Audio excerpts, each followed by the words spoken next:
Ace படத்துக்கு பெரிய பிரம்மாண்ட ஆடியோ லான்ச் நம்ம பண்ணல, இன்ஸ்டாகிராமில் ஒரு ஹூக் ஸ்டெப் கூட போடல, ஆனால் கொண்டாடிச்சிருக்கிறாங்க மக்கள். அதான் ட்ரூ வேர்ட் ஆஃப் மவுத்துன்னு சொல்கிறோம் இல்லையா.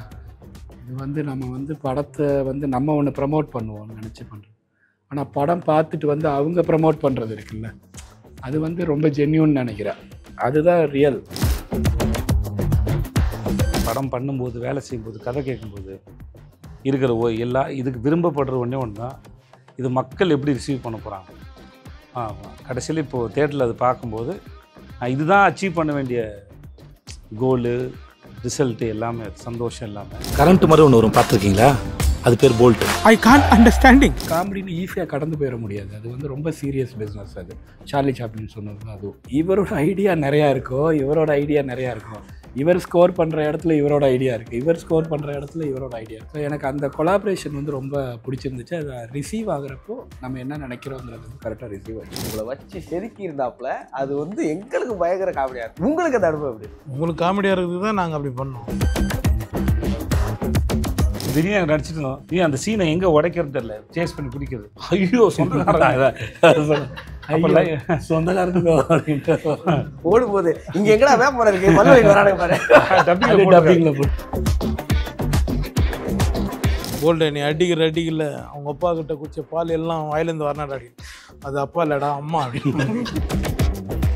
நீயாடா இதெல்லாம் பண்ணு, இப்போ சொல்லு, எனக்கு தெரியணும். யாரா நீ?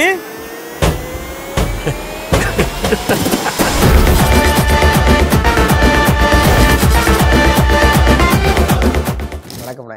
வணக்கம். வணக்கம் முத்து. 3 குறள் ஞாபகம் வருதுண்ணே. தோன்றின் புகழோடு தோன்றுக, தெய்வத்தால் ஆகாது நீனும், உங்களுக்கு நன்றி மறப்பது நன்றன்று. எல்லா மேடையிலையும் போய் இயக்குனரை பற்றி சொல்லிகிட்டே இருக்கீங்க, என்னுடைய முதல் படம்.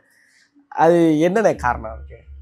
எதையாவது ஒரு அடையாளத்தை தேடி ஓடும்போது யாராவது ரெக்கக்னைஸ் பண்ணணும்ல, யாராவது ரெக்கக்னைஸ் பண்ணணும். அதுதான் உங்களுக்கு நீங்கள் வைக்கிற நம்பிக்கை. திறமை இல்லாதவர்களுக்கு வாய்ப்பு கொடுக்கப்படுவதில்லை. அப்படி கிடைக்கிற வாய்ப்பு யாராவது தமிழ் நம்பினா தான் தொடங்குது, நம்பிக்கையில் தான் தொடங்குது.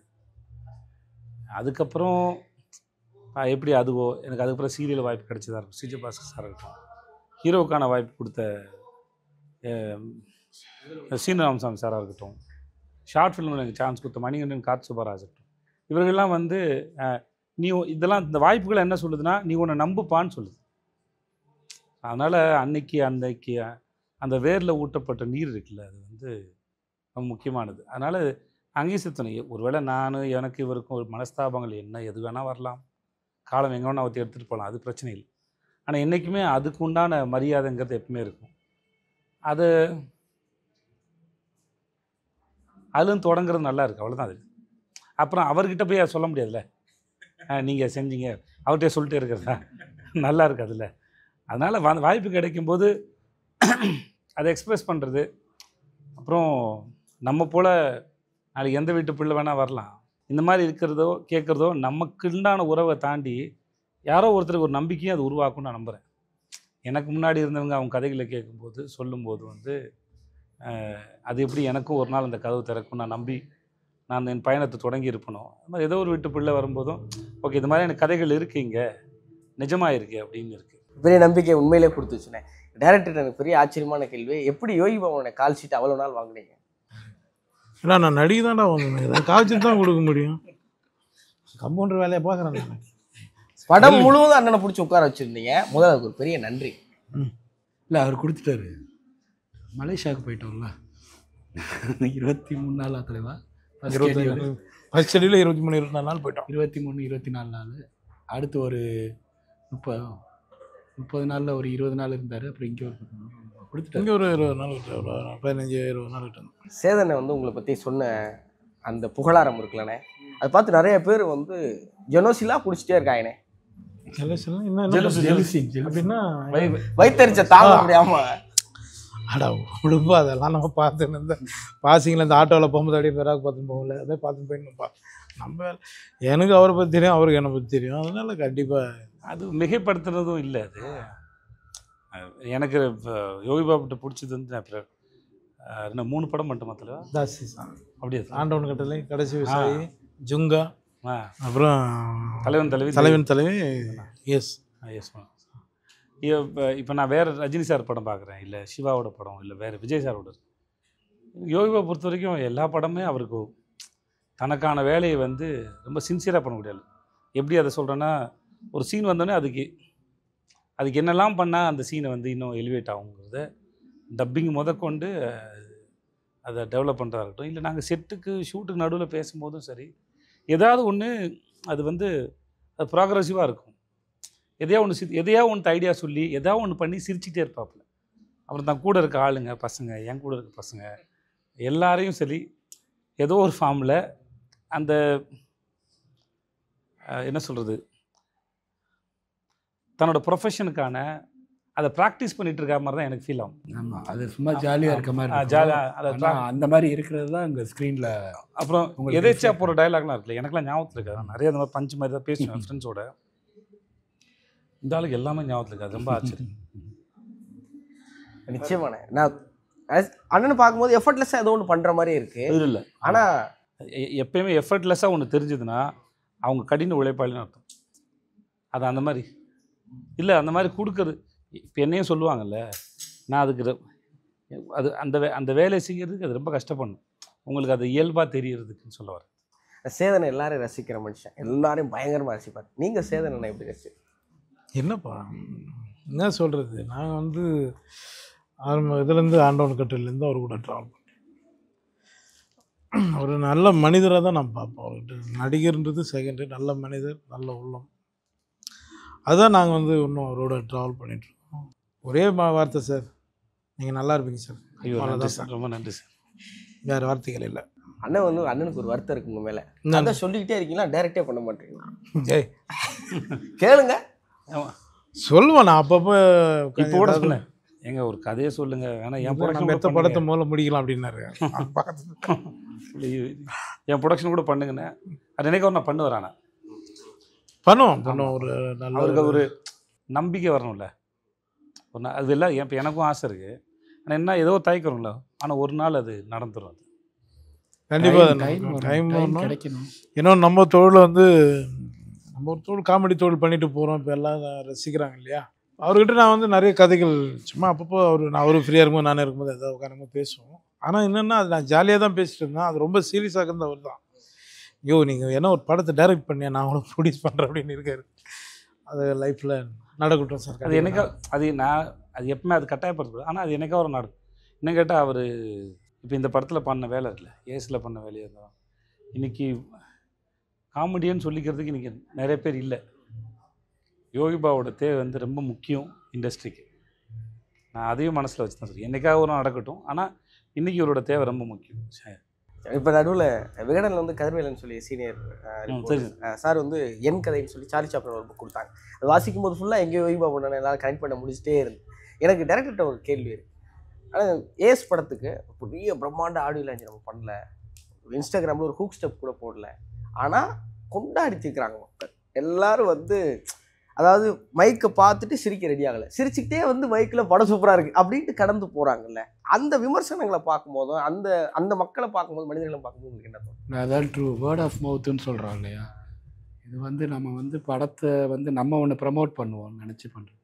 ஆனால் படம் பார்த்துட்டு வந்து அவங்க ப்ரமோட் பண்ணுறது இருக்குல்ல, அது வந்து ரொம்ப ஜென்யூன்னு நினைக்கிறேன். அதுதான் ரியல். அது படத்தை பார்த்துட்டு அப்படியே வெளியில் வந்து அந்த ரியாக்ஷன்லேயே வந்துட்டு பாதி விமர்சனம் வந்துருச்சு. அவங்க சிரிச்சிட்டு வரையிலே பாதி விமர்சனம் வந்துருச்சு. வந்து அதை சொல்லல இன்னும் பயங்கர விமர்சனம் வருது.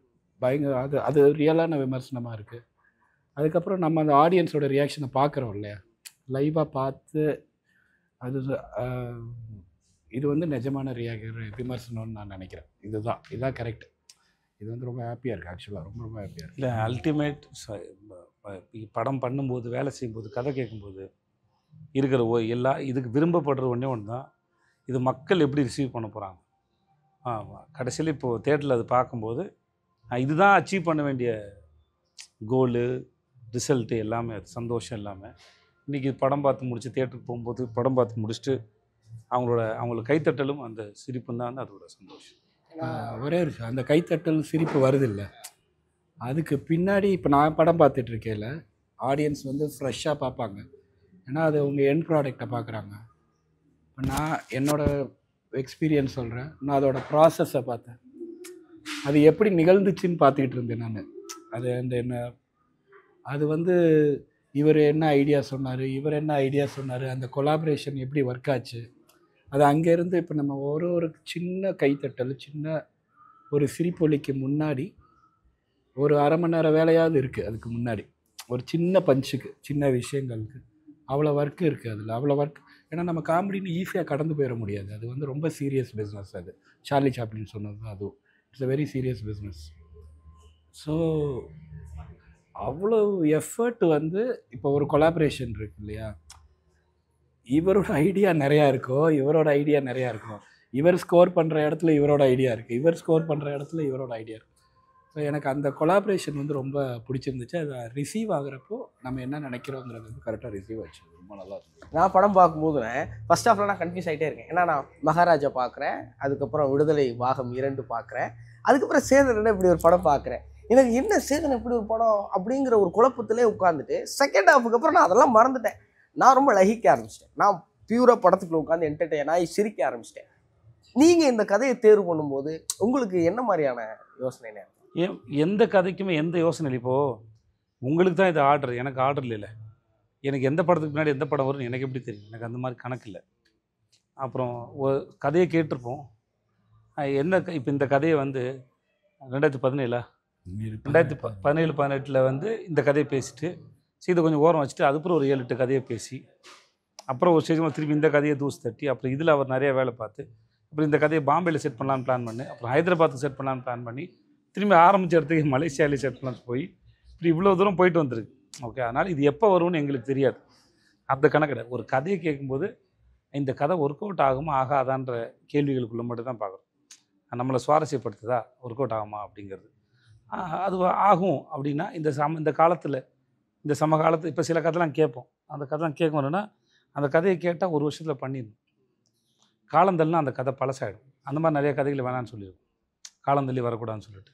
சில கதைகள்லாம் அந்த பிரச்சனை இல்லை, அது எப்போ வேணால் வரலாம், பிரச்சனை வரும், அது பாட்டுக்கு அது வேலையை செய்யும். ஸோ அதனால் இவ்வளோ தான் கேட்டகரிய ஒழிய இதுக்கப்புறம் அதுக்கப்புறம் அதுன்னு எனக்கு பிளான் பண்ணுற பழக்கமும் கிடையாது. இப்போ இன்னைக்கு கொண்டு வந்தார், இல்லை ஒருவேளை சார் வந்து நான் ட்ரெயினுக்கும் தலைவன் தலைக்கு அப்புறம் வந்துக்கிறேன்னு சொன்னான்னா அது அப்போ தான் வந்திருக்கும். ஸோ ப்ரொடக்ஷன் வச்சு டிசைன் பண்ணுறாங்க.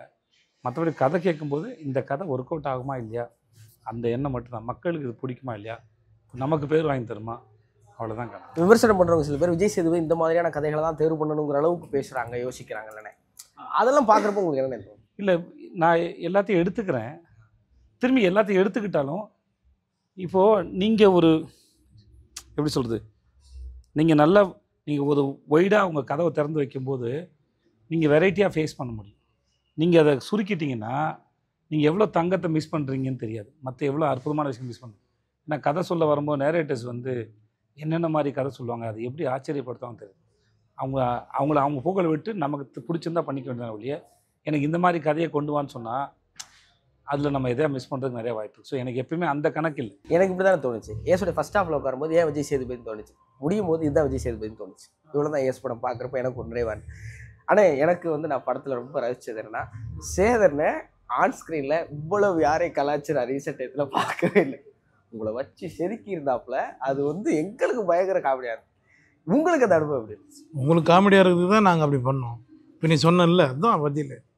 நீங்கள் ரசிக்கிறதுக்காக தான் நாங்கள் பண்ணோம். ஜாலியாக தான் இருந்தது. அவரோட போட்டு நிறைய கவுண்டர் நிறைய இல்லை, அது அவர் சொல்லியிருக்காரு. இப்போ அவரை இப்போ சொன்னார்ல, இப்போ இதை என்னோடதில் நிறைய அவரோடது இருக்கும். அவரோட நான் 2 பேரும் சேர்ந்து ஒரு சீனை ஒர்க் பண்ணும்போது, இப்போ டேரக்டரோட சேர்ந்து டிஸ்கஸ் பண்ணி ஒர்க் பண்ணும்போது இது போட்டுக்கலாம், அது போட்டுக்கலாம், டப்பிங்கில் இது பண்ணிக்கலாம், அது பண்ணிக்கலான்ற போது நான் ஒரு நிறையா கலாய்ச்சிருக்கேன்னா அதில் முக்கால்வாசி அவர் தான் சொல்லியிருப்பார். ஆக்சுவலாக இப்படி பண்ணுங்க தலைவா, அப்படி பண்ணுங்க. அது சட்டை எப்படி சிலிச்சு வரும்ல, அதெல்லாம் இவர் தான் சொல்லுவார். இப்படி பிடிங்க தலைவா, அப்படி பிடிச்சி இழுத்துட்டு வரணும் வேண்டாம். அது அந்த இதுவை வந்து அவர் இவருமே அரையிற சீன்லாம் அவர் தான் சொன்னார். நான் வைக்கையில் அந்த மாதிரிலாம் சொல்லலை. வில்லன் வந்து அடிக்கிற மாதிரிலாம் வைக்கல. அவர் வைக்கையில் வந்துட்டு அவர் வந்து சட்டையை தான் பிடிப்பார். இவர் தான் சொன்னார், அரைங்க சார், 2 அரை விடுங்க சார் அப்படின்னாரு. அரை விட்டோன்னே இவருக்கு ஆட்டோமேட்டிக்காக அடுத்து இவரோட ரியாக்ஷனுக்கு வருது இது. ஸோ அந்த கொலா அது திடீர்னு நடிச்சிட்டோம். திடீர்னு அந்த சீனை எங்கே உடைக்கிறது தெரியல, சேஸ் பண்ணி பிடிக்கிறது. ஐயோ சொந்தக்காரன் சொந்தக்காரங்க அப்படின்ட்டு ஓடும்போது இங்க எங்கடா வேப்பமரம் இருக்கு பல்வழி வரானுங்க பாரு. டப்பிங்ல போட்டு அதுல போட்டிருக்காரு. ஓகே, அந்த ஐயோ சொந்தக்காரங்க ஓடும்போது என்னால நடிக்க முடியல, சிரிச்சுட்டே இருக்கேன் நான். இல்லை உண்மையிலே அப்படி சொந்தக்காரனுக்கு ஒரு ஓடுக்கும் தொல்லை கொடுக்கறதுக்கிட்டே அது ரியாக்ஷனாக பார்க்கும். ஒரிஜினலாக கொடுத்துட்டோம். இல்லை, அந்த சீன் வந்து ரொம்ப சீரியஸாக போயிட்டுருக்கு. அந்த சீனை உடச்சி அங்கேருந்து ஓடணும்ல, ஓடுறதுக்கு அது சும்மா நான் ஒரு சைரன் போலீஸ் சவுண்டு வர்ற மாதிரி ஏதாவது ஒன்று பண்ணலாமா அப்படின்னு யோசிச்சுட்டு இருக்கேன்ல, இப்படி சொல்லிடுவோமா ஐயோ சொந்தக்காரங்க அப்படின்னு. அன்றைக்கி டைம் ரொம்ப கம்மி, ஷூட் நல்ல மழை பெஞ்சிட்டு இருந்தது அன்றைக்கி. நின்று இருந்தோம், லைட் இறங்க ஆரம்பிச்சு டப்புன்னு. இல்லை, அந்த ஐடியா ஓகே பண்ணுறதுக்கு ஒரு தைரியம் வேணும். ரொம்ப முக்கியமான சீனில் ஐயோ சொந்தக்காரன்னு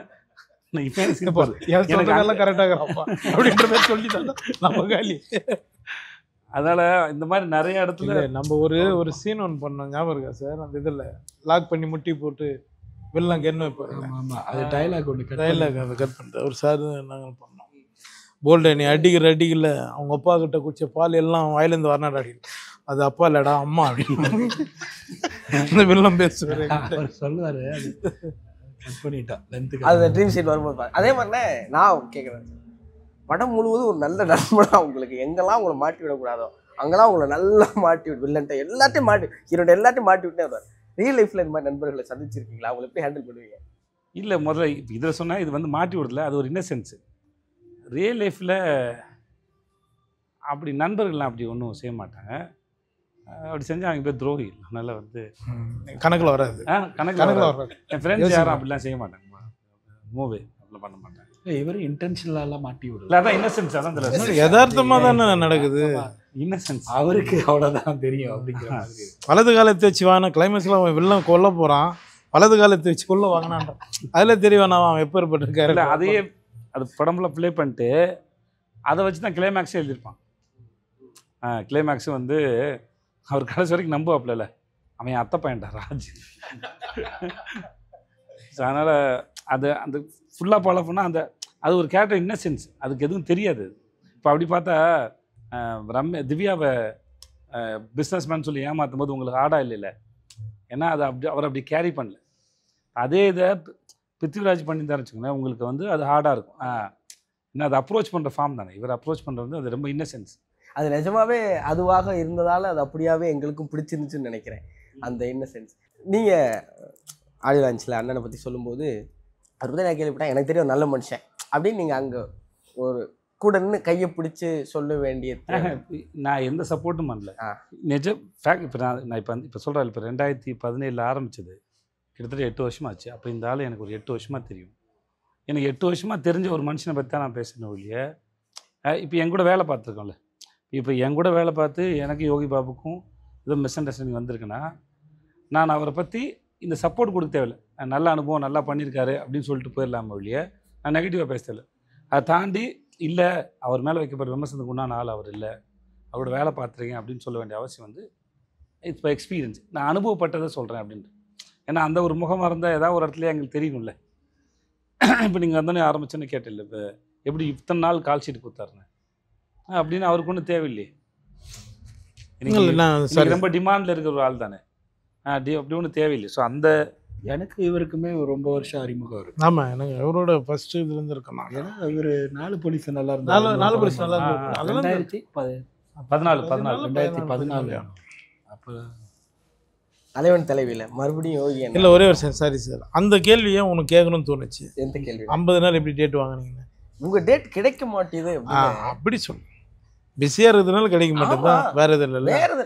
ஆனால் அதை தான் சொல்கிறேன். நான் வந்து அண்ணனை போய் அண்ணன் வீட்லேயே ஒரு முறை நேரம் செஞ்சுருக்கேன். எனக்கு தெரிஞ்சு ரொம்ப நீங்கள் சொன்னதான் சின்சியராக அண்ணன் சொன்னது. என்ன பண்ணுறீங்க? ஷூட்டிங் போயிட்டுருக்கேன்.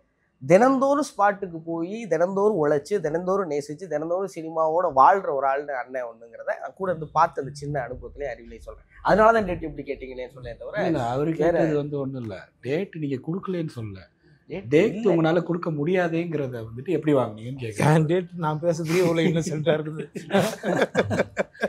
நாங்கள் விடுதலை பாகம் 2 வந்து பிக் பாஸ் சீட்டுக்குள்ள உட்காந்து பார்த்தோம். அப்போ எங்களுக்கு படம் பார்க்குறதுங்கிறது ரொம்ப அரிதினும் அரிதானதாக இருந்துச்சு. ஒரு படத்தோட ஹீரோ அப்படியே சட்டையை கட்டிட்டு ஒரு பேர் பாடியில் ஒரு 6 பேக்ஸ்லாம் ட்ரை பண்ணணும், அல்லது ஒரு ஷோல்டர் ஆர்ம்ஸ் அப்படிலாம் இல்லாமல் ரொம்ப அசால்ட்டாக அது ஒரு கெத்தாக நாங்கள் பேசிகிட்டு இருந்தோம். நான் விஷயம்லாம் பேசிகிட்டு இருந்தோம். ஒரு ஹீரோ பேர் பாடியோட இவ்வளோ கேஷுவலாக அதை கெத்தாக கட்டினா சேதம் தாண்டாங்கிற நாங்கள் பேசிகிட்டு இருந்தோம் ஒன்று. இப்போ நீங்கள் இதை கேரி பண்ணுறது இருக்குல்ல, ஒரு நம்ம மேலே இருக்கிற ஒரு கான்ஃபிடென்ஸ் இருக்குல்ல. இப்போ ரஜினி சாரை சொல்லுவாங்க, அவர் வந்து ஹீரோனா அப்படி தான் இருக்கணுங்கிறலாம் உடைச்சாரு.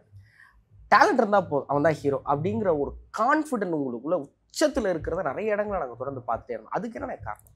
அந்த கதாபாத்திரோட தன்மை தான் நினைக்கிறேன். நீங்கள் அதை தான் கேரி பண்ண போகிறீங்களுடைய ஃபிசிக்கல். முதல்ல உடம்பு வந்து ஃபிட்டாக இருக்கணும், அது அதுக்கு தேவைக்கு இல்லை, கதாபாத்திரத்துக்கு தேவைக்கு ஏற்ற மாதிரி இருக்கணும்னு வச்சுக்கோங்களேன்.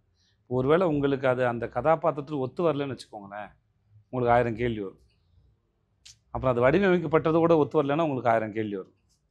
விக்ரமில் இருந்தாலும் சரி, விடுதலை இருந்தாலும் சரி, அதோட கதாபாத்திரத்தின் தன்மையோடு உங்களுக்கு ஒத்து வரதுனால உங்களுக்கு அது போயிடுது. நானும் அது பின்னாடி தான் நானும் இருக்கிறேன், அதனால் அதை நம்பி தான் இருக்கிறேன். அந்த கேரக்டர் அப்படி இருக்குது. அவங்க பொண்டாட்டி பிள்ளைங்களாம் விட்டுட்டு எங்கெங்கேயோ சுற்றிட்டு இருக்காங்க. அவனுக்கு சோறு தண்ணிலாம் ஒழுங்காக கிடைக்காது, கிடைக்கிறத வச்சு தான் வாழ்ந்துட்டு இருக்காங்க ஒருத்தங்க. முன்ன பின்ன தான் இருப்பாங்க, அது ஒன்றும் பண்ண முடியாது. அது அப்படி தான் அதுக்குள்ளே இருக்கிற அதோட சென்ஸான ஒளி. விக்ரம் பொறுத்த வரைக்கும் அது அவன் ஒரு ட்ரக் அடிக்ட் அவனுக்கு. அப்படியே அதனால் அவனுக்கு வேறு எதுவும் தெரியாது. அவனா ட்ரக் அடிச்சுக்கலாம், அவனே சொல்லியிருப்பாங்க. விட்டு அவனே ஒரு 4-5 வருஷத்தில் செத்துருவான். அவனுக்கு அவ்வளோதான். ஃபகத் ஃபாசில் பேசும்போது இருக்கும், அது அவள் ட்ரக் எடுத்துக்கிறாங்க. அதில் ஒர்க் பண்ணும்போது என்னோடய ஆக்டிங் கோச் பூஜா இருந்தாங்க. அவங்க தான் அதை பற்றின ரிசர்ச் பண்ணிட்டு ஷோல்டர் இறங்கி போன்லாம் தேஞ்சிட்டு வரும், ஷோல்டர் இப்படி இறங்கி விட்டுனாங்க. அதனால் அந்த பாடியில் இங்கே வச்சு பண்ணது உங்களுக்கு அது இப்படி இருக்கும் அவங்களோடது அப்படின்னு சொல்லிட்டு. ஸோ இதெல்லாம் அதை அந்த கேரக்டர் என்னவா அது கேரக்டர் மேலே இருக்க வைக்கிற நம்பிக்கையும் அது ப்ரெசென்ட் பண்ணுற நம்பிக்கையிலையும் மற்ற எதுவும் தெரியாதுன்னு தான். அந்த அப்புறம் இன்னொன்று வந்து எப்பயுமே ஆரோக்கியமாக ஃபிட்டாக இருக்கிறதுங்க தனி, அதையும் இதையும் கம்பேர் பண்ணக்கூடாது, ஒத்துக்கூடாது. ஸோ அதனால் இது வந்து ஒரு அது ஒரு மாயையாகவும் பார்க்குறேன். இப்படி தான் இருக்கணுங்க. அது ஒரு சொல்லுவாங்க, ஆர்டிஸ்டோட உடம்புங்கிறது ஒரு இன்ஸ்ட்ருமெண்ட், அது பத்திரமா வச்சுக்கணுங்கிறது அது ஒரு செப்பரேட். அதில் நான் என்னவா இருக்கிறேன், அதில் சரியோ தப்போ அது வேறு கணக்கு. பட் ஆனால் இதுதான் ஒரு ஃபார்மெட் இருக்குதுல்ல, அது சரியில்லைன்னு நான் நம்புகிறேன். ஆரோக்கியமாக இருக்கிறதுங்கிறது சரி, ஆனால் 6 பேக்கோட இருக்கணுமாங்கிறது தான் கேள்வி. உங்கள் ஹெல்த் கான்சியஸை நான் தொடர்ந்து ஃபாலோ பண்ணி நேரம் கிடைக்கும் போது யோகா கிளாஸ் போயிட்டுருக்கீங்க, திடீர்னு பார்த்தா சிலம்பம் கற்றுக்கிறீங்க, திடீர்னு பார்த்தா குத்து வரிசைங்கிறீங்க, திடீர்னு கிளாசிக் கிளாஸ் போகிறேங்கிறீங்க. இப்படி கிடைக்கிற நேரத்தில் இதை கடந்து வெளியெல்லாம் போய் கற்றுக்கிறதுன்னு ஒன்று இருக்குல்லண்ணே, அது எவ்வளோ தேவை நினைக்கிறேன்? அது ஆக்டருக்கு ரொம்ப முக்கியம்னு நினைக்கிறேன். நான் மற்றவங்களுக்கு காமனாக சொல்ல முடியாது, பட் எனக்கு அது தேவைப்படுது. எதையாவது ஒன்று கற்றுக்கிட்டே இருக்கும்போது ஏதாவது ஒரு மூளை கொஞ்சம் புதுசாக ஏதாவது லேர்ன் பண்ணும்போது ஆக்டிவாக இருக்க மாதிரி நான் நம்புகிறேன் நான். ஸோ அது இன்னும் கொஞ்சம் இளமையாக வச்சுருக்கணும்னு நான் நம்புகிறேன் நான். அந்த பைக் எடுத்துகிட்டு வர சீனில் சாருங்க அண்ணனுக்கு ஒரு கெட்டப், அது எப்படி சரி வச்சிங்க? எது ஒரு கெட்டப் நீங்கள் மட்டும் சைனீஸ் லேடி கெட்டப் யோசிச்சா அதுக்கு நிறைய ரெஃபரன்ஸ்லாம் எடுத்து பார்த்தோம். கொலாபர் அவர் ஏதாவது பேரை ரெஃபரன்ஸாக யூஸ் பண்ணுவார், அதெல்லாம் நான் கொஞ்சம் கட் பண்ணி வச்சுருந்தோம். அதில் டப்பிங்கில் போட்டிருந்தோம், பேர் வேணாம், சீக்கிரம் வேணாம், சரி வேணா விட்டுருங்க, அங்கேயே வேணான்ட்டு இன்டர்வியூவில் பேச நல்லா இருக்கு. அதுதான் அதுக்கு ஆக்சுவலாக எடுத்த ரெஃபரன்ஸில் வந்துட்டு ஒரு ரஷ்யன் மாடல் இருப்பாங்க அந்த ட்ரெஸ்ஸில். அந்த ட்ரெஸ்ஸை எடுத்துகிட்டு அதுக்கப்புறம் அதை பார்த்துட்டு இதை போட்டால் நல்லா இருக்கணும்னா அவங்களால இமேஜின் பண்ண முடியல, காஸ்டியூம் டிசைனர்னால இதை எப்படி அங்கே அப்படின்னு சொல்லிட்டு ஒரு தடவை பார்த்து அப்புறம் எப்படி இருக்கும். ஐயோ மலேசியா தீச்சி மாதிரி இருப்பானே ஆளு. ஆனால் ஜாலியாக தான் இருந்தது சார். நல்லா நிறைய பேர் அந்த ஃபாரின் சொல்லும்போது சிரிச்சுட்டு கேட்குறான் சார். என்ன சார் அது பேர் அண்ணன் சைனீஸ் ஆயானது மேலே அங்கே எடுக்கும்போது ஷார்ட் எடுக்கும்போது அங்கே இருக்கிறவங்க ஒரு 4-5 பேர் அப்படியே பார்த்துக்கணும், ஓ அப்படின்னு ஒரு மாதிரி தான் பார்த்தேன். அது ஆக்சுவலாக ஷூட் பண்ணது சைனீஸ் மார்க்கெட், அது கேரளில் இருக்குது சைனீஸ் மார்க்கெட். நீங்கள் எப்போதும் சொல்கிறதுண்ணே, இலக்கில் வெற்றி பயணம்தான் வெற்றி அப்படின்னு நீங்கள் எப்போதும் சொல்கிறது. இந்த பயணத்தை நீங்கள் இவ்வளோ ரசிக்கிறதுக்கு காரணம் என்ன? அந்த ரசிக்கிறதுனால தான் இந்த வெற்றி நடக்குது நம்புறீங்க? பிடிக்கிறது ஒரு காரணம், பிடிச்சனால ரசிக்கிறோன்னு நான் நினைக்கிறேன். பிடிச்சி வந்திருக்கோம். அப்புறம் நிஜமாகவே ஒரு நான் ஆல்மோஸ்ட் 365 நாளில் ஒரு 300 நாளாவது ஷூட்டில் இருப்பேன்னு நினைக்கிறேன். ஒரு குறைஞ்சபட்சம் 250 நாளாவது ஷூட்டில் இருப்பேன். ஷூட்டில் இருக்கிற அனுபவம் வந்து ரொம்ப நல்லாயிருக்கும். ஆல்மோஸ்ட் டிசிப்ளின்டாக வேறு இருக்கும். நைட் சீக்கிரம் தூங்கி ஆகணும், காலைல சீக்கிரம் எந்திக்கணும், 6 மணிக்காவது எந்திக்கணும். வேலைக்கு போகிறதுக்குல 6 மணிக்கு எழுந்துச்சு நீங்கள் ஃப்ரெஷ் ஆகி வீட்டில் இருந்தால் ஒரு 10-12 மணிக்கு தூங்குவோம். பட் அங்கேனா இன்னும் 6 மணிக்கு எழுந்திரிச்சு அப்புறம் வந்து ஷூட்டில் இருக்கிறனால வந்து நம்மளை ஒழுங்காக பார்த்துக்கணும், சிக்காயிடக்கூடாது, இல்லை ஷூட்டு பாதிக்கப்படும் அப்படின்னு ஒரு டிசிப்ளின் இருக்கும். அப்புறம் அந்த வேலை செய்யும்போது கிடைக்கிற டெய்லியும் சீன் கிடைக்கும்போது அது ஒரு ஒரு ஒரு தனி மனுஷன் செய்கிற வேலை இல்லைல்ல, இவ்வளோ பேரோட சேர்ந்து செய்யணும்ல. நீங்கள் வந்து கேமராமேனு, டைரக்டரு, கோ ஆர்டிஸ்ட்டு, ஆர்ட் டிபார்ட்மெண்ட்டு, மற்ற ஆர்டிஸ்ட்டு, ஜூனியர் ஆர்டிஸ்ட்டு, ஒரு பெரிய வேலை அது நடக்கிறது. அதை நான் ரொம்ப என்ஜாய் பண்ணுறேன், ரொம்ப ரசிக்கிறேன். அது ரசிக்கும் போதே வந்து மற்ற எல்லாமே அதுக்கப்புறம் கிடைக்கிறது அதெல்லாம் போனஸ் தான். ஒரு படத்தின் வெற்றியோ அதுக்கப்புறம் வர்றதோ எல்லாமே போனஸ் தான். வேலையில் சுகம் கிடைக்கும் போதில்ல, அது வந்து அது பெரும் சுகம். அதனால தான் உங்களை நாங்கள் ரொம்ப ரசிக்கிறோம். எனக்கு இந்த ஒரே ஒரு கேள்வி இருக்கேன். இன்றைக்கி சினிமா வந்து ப்ரமோஷனை பொறுத்து தான் படம் போய் சேரும்னு ஒரு நம்பிக்கை இருக்குது. ஏஸ் எங்கேயோ அந்த இடத்துல ஒரு சின்ன கிராக்கை ஏற்படுத்தியிருக்க அந்த நம்பிக்கையில் நான் நம்புகிறேன். நம்ம மகாராஜா நம்ம புஜ் கலிஃபாவில் போய் எடுத்துகிட்டு போய் வைக்கணும். ஏஸ் படம் ரிலீஸ் ஆனதுக்கு பிறகு உட்காந்து நம்மளாம் அதை பற்றி பேசி சிரித்து அதை என்ஜாய் பண்ணிகிட்டு இருக்கோங்கிறப்போ மக்கள்கிட்ட கொண்டு போய் சேர்றதுக்கு எது முக்கியம்னு நினைக்கிறீங்க? மக்களில் முதல்ல வந்ததுக்கப்புறம் டிசைட் பண்ணுறது மக்கள். அந்த மக்கள்கிட்ட கொண்டு போய் சேர்க்க வேண்டிய நம்மளுடைய, ஏன்னா எல்லாருக்கும் அவங்க வீட்டு வேலைகள் இருக்குது. எங்களுக்கு சில நெருக்கடி, நாங்கள் இது நிறைய பிளான் பண்ணோம், பேசணும், சில நெருக்கடிகள் இருக்குது, வேறு வழியில் வந்தாகணும். ஸோ இருந்த டைம் ரொம்ப கம்மி. ஆடியோ லான்ச் வைக்கலாம், பெருசாக பேசலாம்னு சொல்லும்போது ப்ரொமோஷன் பண்ணும்போது அப்போ சண்டை வார் நடந்துட்டு இருந்தது. அந்த சமயத்தில் உட்காந்து ஒரு படத்தை ப்ரொமோட் பண்ணுறது வந்து வைக்கிறது சரியில்லைன்னு சொல்லிட்டு அதுக்கப்புறம் தான் நாங்கள் அதை யூடியூப்பில் விட்டோம். ஸோ அது சரி கிடையாது. ஸோ அதுக்கப்புறம் படத்தை தள்ளி வைக்கலாம்னு நினச்சோம். ஸோ எதுவுமே கடைசி ஒரு வாரத்துக்கு முன்னாடி நடக்கிற வேலைகளாக இருந்தது. ஸோ அது எங்களுக்கு தெரிஞ்சது. எங்கள் சில சமயம் வேறு வழியில் அது சில சமயம் அமைஞ்சிடும். ஆனால் எங்களுக்கு ஒரு பதட்டம் இருந்தது. அது நேற்றுக்கு இன்னைக்கு வந்து நிம்மதியை கொடுத்துருக்கு. என்னென்னா இப்போது தேட்டரோட ரிசல்ட் என்ன தான் கற்றுனாலும் கடைசியில் தேட்டரில் மக்கள் கத்தணும், இல்லாட்டி நம்ம கதறணும். அதனால் நோட் பண்ணி அந்த வாய் திறக்க வந்துட்டு அப்போ என்ன அர்த்தம்? இல்லை அது அவர் சொல்கிறது தான் கரெக்டு. வந்திருக்கும் கவுண்டர், அது ஏதோ இன்டர்வியூ கேமராவுக்கு இப்போ மரியாதை இப்போ நான் தொடர்ந்து சொல்லவா வேணாம்? இது இல்லை நீங்கள் ஆரம்பிச்சு. எனக்கு ஒரு கான்சியஸ் கிரியேட் பண்ணி அதை தப்பாக சொன்ன மாதிரி தப்பாக சொல்லிட்டேன்னா கரெக்டாக சொன்னேன். ஒரு கவுண்டர் வந்துச்சுன்னா அப்புறம் அந்த கண்ட்ரோல் எப்படி கண்ட்ரோல் பண்ணலாம்? சரி, முடிஞ்சோன்னு சொல்கிறீங்களா? அப்புறமா சொல்லுங்கள், கண்டிப்பாக சொல்லுவேன், உங்கள்கிட்ட தான் சொல்லுவேன். ஓகே. அதனால் இவங்களுக்கு பிடிச்சி இவங்க ரியாக்ட் பண்ணிட்டாங்கன்னா மற்ற எனக்கு பீட்சாவுக்கு நடந்தது சொல்லுங்கள். பீட்சா வந்து விருந்தார் இல்லைவா? பீட்சா காலில் ஷோ போட்டாங்க தலைவா. காலில் ஷோ பார்த்துட்டு எனக்கு நெகட்டிவாக ஒரு தலைவா. அப்போது நான் எஸ்கேப்பில் படம் பார்த்தேன். என்ன மால் சார் அது? இஎம்ஐ தான். ஆமாம் ஆமாம், இஎம்ஐ. அதுவே எஸ்கேப் தானே? எஸ்கேப் தான், எஸ்கேப். இஏல படம் பார்த்துட்டேன். நடுவில் கொஞ்சம் பக்கத்தில் ஆஃபீஸ் அங்கே இருக்குது. அபிராம்புரமா சார்? இது இங்கே இல்லை, கமல் சார் இங்கே சார் இவரோட ஆழ்வார்பேட்டு. மழை, செம்ம மழை தலைவா. இவர் காரில் கொண்டு என்னை வந்து இது வரைக்கும் ட்ராப் பண்ணிட்டு போயிட்டார். வள்ளூர் கோட்டம் எங்கேயோ இல்லை, அண்ணாஃபில் வரைக்கும் ட்ராப் பண்ணிட்டு போயிட்டார். மழை, கார் வராது, மாட்டிக்கும்.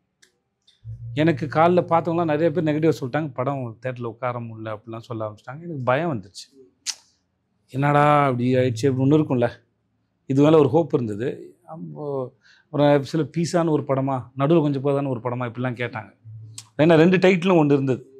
அதனால் டைட்டில் மேலே யாருக்கு நம்பிக்கை? சில பேர்லாம் தான் என்கிட்ட சொல்லியிருக்காங்க, எங்கள் எப்படிதான் டைட்டிலையாவது மாற்றிருங்க, ஃப்ரெண்ட்ஸுக்கு சொல்லுங்கள், நடுவில் கொஞ்சம் பக்கத்தை காணணும் என்ன டைட்டில் அப்படின்னு. சிலர் என்ன பீஸான ஒரு டைட்டிலா அப்படிலாம் கேட்டாங்க. ஓகே, எனக்கு யாரும் தப்பாலாம் சொல்ல. இது எனக்கு இருந்த பயத்தை, அந்த சமயத்தில் இந்த பயத்தை இன்னும் கொஞ்சம் அதிகம் தான் படுத்துச்சு இல்லையா, நம்பிக்கை வரைக்கும். பட் படம் பார்த்து சந்தோஷ் நாராயண, சிங்முஷி சந்தோஷ், அந்த சர்க்கெலாம் படம் பார்த்துட்டு போஸ்ட் ப்ரொடக்ஷன் சொல்லிட்டாங்க படம் சூப்பராக இருந்துன்னு சொல்லிட்டாங்க. காட் சுபாராஜ் சொல்லிட்டாங்க எல்லாம். ஆனால் படம் ரிலீஸ்க்கு அப்புறம் உங்களுக்கு வர ரிசல்ட் இருக்குல்ல, பயம், செம்ம பயம். நல்ல மழை சார் வந்து அண்ணாப்பிள்ளை போயிட்டு அங்கேருந்து நடக்க ஆரம்பிச்சிட்டோம். அண்ணாப்பிள்ளையும் நடந்து வந்துகிட்டே இருக்கேன். கோடம்பாக்கம் பிரிட்ஜ் ஏரியா வந்து பைக்கில் வர சொல்லிட்டேன்.